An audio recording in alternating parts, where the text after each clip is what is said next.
Assalamualaikum warahmatullahi wabarakatuh. Jumpa lagi di kelas hukum Tony Sastrajaya. Beberapa hari ini atau beberapa minggu ini beredar permasalahan sampai ke saya. Sepertinya hampir seluruh Indonesia, tapi khusus saya ngebahas di Lampung Tengah. Sebelumnya saya doakan yang nonton kelas hukum Tony Sastra diberi kesehatan, umur panjang, apa yang diinginkan segera tercapai. Amin ya rabbal alamin. Permasalahan sembako, permasalahan bantuan. Sebelum kita ngelanjutin, jadi kita harus ngerti dulu ini bantuan, saudara-saudaraku, keluargaku, teman-teman, ini bantuan. Bantuan itu beda seperti gaji.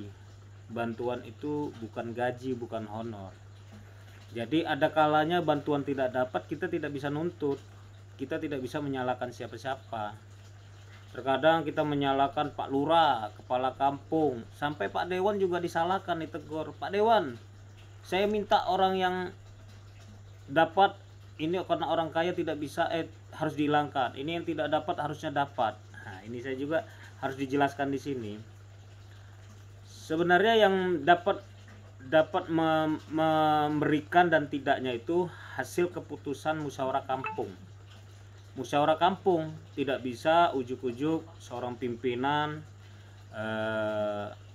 langsung bilang ini tidak bisa, karena musyawarah kampung itu ada kepala kampung, ada kepala lingkungan, ada BPK dan sebagainya. Sampai Pak RT juga harus dilibatkan. Memang ada pendamping PKH, tidak bisa juga pendamping langsung mencoret, dia harus dimusyawarahkan kampung, dibuat kesepakatan.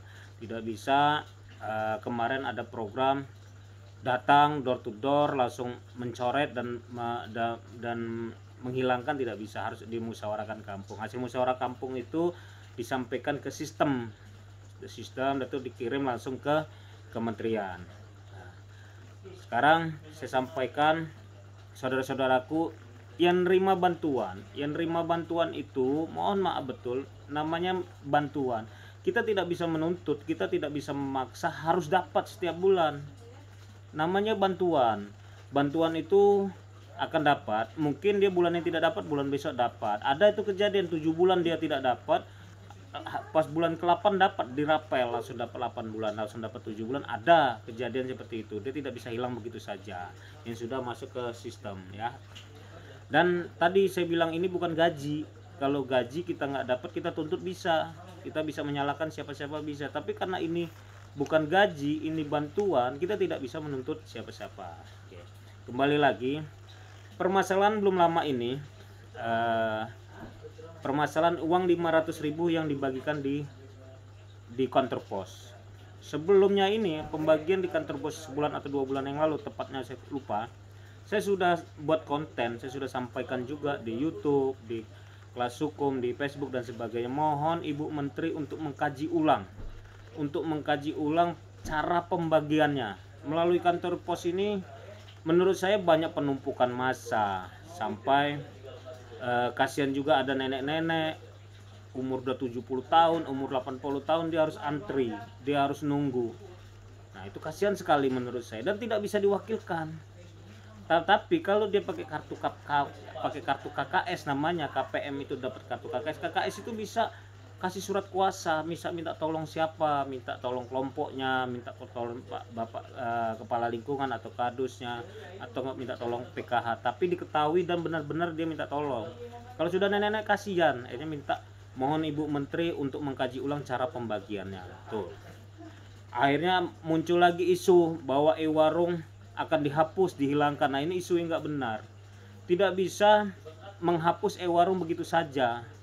Tidak bisa ngelempar isu. Mungkin beredar YouTube dari Ibu Menteri. Ibu Menteri itu kan mengusulkan, tidak bisa usulkan langsung diterima gitu loh. Ya, sekali lagi e-warung itu masih ada. Beredar kemarin terakhir di kantor pos 500.000. 500.000 itu 300.000 jelas untuk minyak. Itu Presiden langsung Bapak Jokowi, 300 untuk bantuan minyak, 200.000 untuk sembako. Jadi jelas 300.000 untuk minyak, 200.000 untuk sembako. Nah, 200.000 sembako itu sudah ada ketentuan juga, sudah ada belinya apa saja. Tidak bisa beli semaunya. kemarin ada salah satu oknum saya bilang teman-teman media atau wartawan, oknum ya saya bilang, karena satu orang Trimurjo juga, dia buat statement kurang lebih bahasanya bahwa bisa untuk beli susu, bisa untuk beli minyak, bisa untuk beli mainan anak-anak. Nah ini kan kalau belum tahu, belum jelas, jangan buat statement ngawur, kata saya. Ini nggak bisa, karena 200.000 itu sudah ada aturan loh di Juknis Sembako, Juknis Petunjuk Teknis Beli Sembako. Apa aturannya itu? Beli beras, kalau dia nggak beli beras beli jagung, kalau nggak beli jagung sagu, terus dia beli telur, kalau nggak telur ayam, kalau nggak ikan, ya kan, terus buah-buahan, terus sayur mayur, itu jelas, itu tidak ada harus beli susu, tidak ada beli minyak, karena tidak boleh, itu jelas itu. Nah beli minyak baru edaran terbaru Bapak Jokowi kasih 300.000, itu baru minyak semua, jangan dicampur aduk 500.000 dibuat macam-macam yang di luar Juknis, di luar aturan. Selama Juknis ini belum ada aturan terbaru, selama petunjuk Juknis Sembako ini belum ada edaran terbaru, tidak bisa, kita harus tetap mengacu kepada itu, kecuali kalau edaran baru ada. Kalau edaran baru belum ada, jangan kita langsung menebak-nebak, jangan kita langsung semaunya sendiri, oh beli ini, tidak bisa. Itu sudah ada aturan semua. Di dalam edaran terakhir saya baca 11 April 2022 dari Direktur Jenderal Penanganan Fakir Miskin. Ini instruksi penyaluran dana program sembako tahap 4 tahun 2022. Di poin 2, saudara akan segera melakukan setting wallet. Nah, ini ditujukan kepada Divisi Sosial, Entrepreneurship and Income PT Bank Indonesia Persero, dan yang kedua pimpinan Divisi Hubungan Kelembagaan PT Bank Negara Indonesia atau BNI dan BRI. Sehubungan dengan penyaluran sembako tahap 4 batch 219 tahun 2022, maka Direktur Penanganan Fakir Miskin Wilayah 1 dapat kami sampaikan hal-hal sebagai berikut. 1. Dana bantuan program sembako tahap 4 tahun 2000 telah diproses ke KPPN. Yang kedua nih, poin kedua ini, saudara agar segera melakukan setting wallet untuk dana bantuan tersebut. Daftar nama by address KPM dapat diakses melalui aplikasi Om-Spam. Dan dana bantuan dimaksud harus segera dilakukan pemindahan buku dari rekening penyaluran kepada rekening KPM agar dapat segera dibelanjakan oleh KPM di e-warung. Jelas itu ya. Aturannya ditandatangani oleh Direktur Jenderal Penanganan Fakir Miskin. Jelas itu kata-katanya. Poin 2 tadi, agar segera dibelanjakan oleh KPM di e-warung, jelas ya. Jadi bukan kita mengada-ada, bukan menebak-nebak harus disalurkan ke BUMK, BUMDes. Itu bukan menebak-nebak, itu sudah ada aturannya, sudah jelas gitu loh. Di dalam Juknis Sembako juga sudah pernah kita bahas juga, memang tidak ada kata-kata diperbolehkan untuk ini sebelum ini ya, sebelum aturan ini baru, sebelum edaran ini baru keluar, saya menjelaskan sebelum edaran, kalau edaran terbaru ini jelas harus dibelanjakan melalui e-warung. Jadi e-warung belum hilang, e-warung tidak ada yang hilangkan, dipastikan di sini e-warung tidak hilang, e-warung tidak dihilangkan, e-warung tidak diberhentikan. Nah ini ngarang-ngarang katanya e-warung mau diberhentikan, e-warung mau dihilangkan, itu ngarang-ngarang tuh ya. Jelas edaran terbaru April tanggal 11 April 2022, artinya baru ya. 11 April tahun 2022, jelas edaran tuh ada dan tidak ada kata-kata hilang, bahwa malah segera dibelanjakan oleh KPM di e-warung. Jelas ya kata di e-warung. Kalau yang di luar e-warung melalui BUMK, melalui BUMDes, nah ini saya aturan dari mana, siapa yang ngajarin? Ini kementerian dulu jelas. Jadi mohon di sini saya sampaikan ke Bapak Kepolisian Republik Indonesia, khususnya Polres Lampung Tengah dan Jaksa Kajari Lampung Tengah, untuk yang mengada-ada atau yang membuat aturan baru, membuat putusan baru, mohon ini ditindaklanjuti. Kasihan, masih bingung orang, masih bingung kemana dan kemana. Kasihan juga kakam juga bertanya-tanya boleh nggak sih. Nah di sini saya sampaikan Di sini menurut pandangan hukum saya nih, menurut pandangan hukum saya, dan saya melihat membaca juknis dan saya melihat edaran dari kementerian, itu saya sampaikan tuh ya, edarannya bisa dicatat, nomor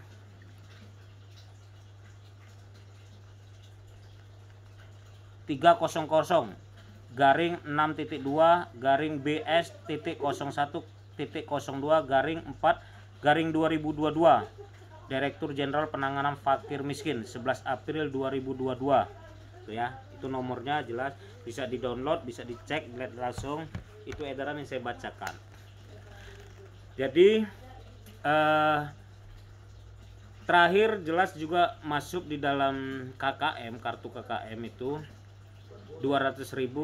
Apa aja sih yang didapat, apa aja sih yang di itu, yaitu tidak ada tambahan-tambahan, tidak ada kurang-kurangan, dan tidak bisa ngada-ngada. Ada salah satu oknum orang Trimorjo ini, kecamatan saya, udah saya WA, udah saya tegur, nggak dijawab, cuman dilihat aja, malah dia kirim-kirim berita.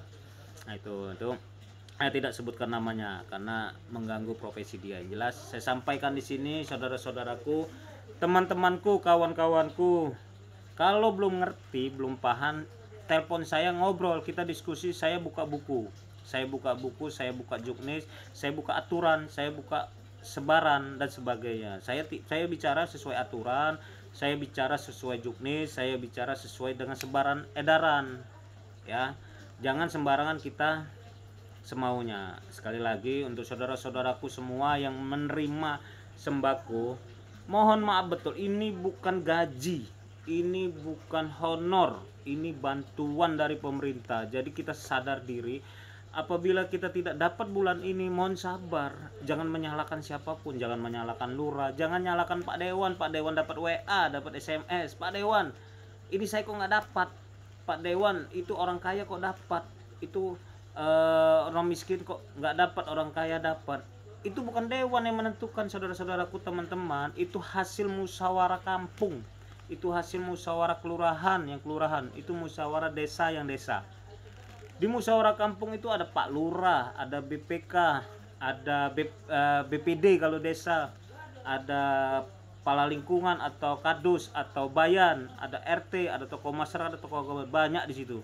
Jadi mereka yang menentukan, oh ternyata orang ini rumahnya ada, rumahnya bagus, tapi dia dipecat kerja, dia miskin. Menurut warga, menurut BPK ini wajar dikasih. Jadi jangan ngeliat hanya sekedar saja. Mereka akan lihat betul, mereka akan ngecek betul, memang orang ini layak dikasih. Mungkin dia dulu kaya, sekarang dia miskin, sekarang dia nggak dapat apa-apa, layak dia dikasih. Itu kita tidak bisa menyalahkan. Jangan melihat sekilas saja. Beda kalau dia PNS, beda dia TNI Polri, itu tidak boleh. Kalau jelas PNS, TNI Polri itu tidak boleh jelas. Tapi kalau dia ngelihat hanya sekilas, ngelihat rumahnya saja, ya nggak bisa begitu juga. Kita harus sadar diri juga bahwa sembako ini bantuan, sembako ini bukan gaji dan bukan honor ya. Masalah tadi pembagian, sebaiknya desa-desa, mohon izin ini saran dari saya, kembali lagi ke e-warung, kembali lagi biarkan e-warung bekerja, karena e-warung itu sudah ditunjuk oleh bank juga sudah sesuai prosedur. Bank tidak bisa semaunya. Saya yakin bank juga tidak sembarangan nunjuk orang gitu loh. Jadi kembalikan ke e-warung, biarkan e-warung bekerja, e-warung sesuai prosedur. Kita boleh mengawasi, kita boleh melihat, tapi kita juga jangan menuduh gitu loh. Ada apa sih kok dia dapat, saya tidak? Kenapa saya dapat, dia tidak? Itu biarkan BPK, biarkan desa, biarkan kelurahan. Jadi jangan salah menyalahkan siapa, jangan nyalakan menteri, jangan nyalakan bupati, jangan nyalakan dewan. Tanya ke kelurahan, tanya ke desa, tanya ke BPK, tanya ke BPD gitu ya. Ada juga memang dulu operator masukin, operator juga tidak bisa disalahkan juga gitu loh. Jadi kita lihat, sadar diri lah kawan-kawan, saudara-saudara. Kalau ada saudara kita nggak dapat, kita bawa berkas, fotokopi kartu keluarga sama KTP, datang ke BPK, datang ke kelurahan, datang ke operator. Apabila rumah masih seputaran Lampung Tengah, bisa temu saya. Kasih kartu keluarga ke saya, kasih KTP ke saya, foto rumahnya, alamat jelas kirim ke saya. Insya Allah saya bantu. Saya akan temuin kepala kampung, saya temuin BPK atau BPD-nya. Saya akan sampaikan ini wajib, ini kayaknya seharusnya kita usulkan. Hanya bisa diusulkan ya. Kembali lagi saya sendiri tidak bisa memastikan kamu dapat tidak bisa. Oke, kita usulkan melalui sistemnya udah jelas, pemerintah yang buat jelas itu ya. Mungkin penjelasan saya dimengerti, mungkin penjelasan saya bisa menjadi bahan untuk kajian, bahan untuk ewarung itu mempertahankan argumentasinya. Apabila berbenturan hukum, apabila ada masalah hukum, bisa telepon Tony Sastrajaya, bisa WA Tony Sastrajaya. Saya akan memberi solusi, saya akan memberi pendapat. Kembali lagi, saya tidak bisa membebaskan orang di penjara, bukan ranah saya. Saya tidak bisa membuat orang itu bersalah dan tidak bersalah, tidak bisa. Saya hanya ngasih solusi, saya ngasih pendapat ya. Karena sebelum saya jadi dewan, saya ini pengacara, saya seorang advokat. Kebetulan saya juga seorang dosen di Universitas Pamulang, dosen di Universitas Sekolah Tinggi Ilmu Hukum, dosen juga di Universitas Wirausaha Indonesia ya. Saya ada beberapa kampus saya ngajar. Semoga bermanfaat. Yang nonton semua kelas hukum saya, yang menonton semua video saya di Facebook Tony Sastrajaya, di IG Tony Sastrajaya, di kelas hukum di YouTube kelas hukum Tony Sastrajaya, di Twitter juga Tony Sastrajaya. Saya anggota DPRD Kabupaten Lampung Tengah, fraksi Demokrat besar bersama rakyat, Demokrat kuat bersama rakyat ya. Itu aja dari saya, terima kasih banyak, salam sehat, semoga kita semua sehat, semoga kita menjalankan ibadah puasa full 30 hari, sholat 5 waktu tepat, tambah tarawih dan sunnah-sunnah yang lain. Alhamdulillah. Salam hormat dari saya, Tony Sastrajaya SHMA Tabikun. Assalamualaikum warahmatullahi wabarakatuh.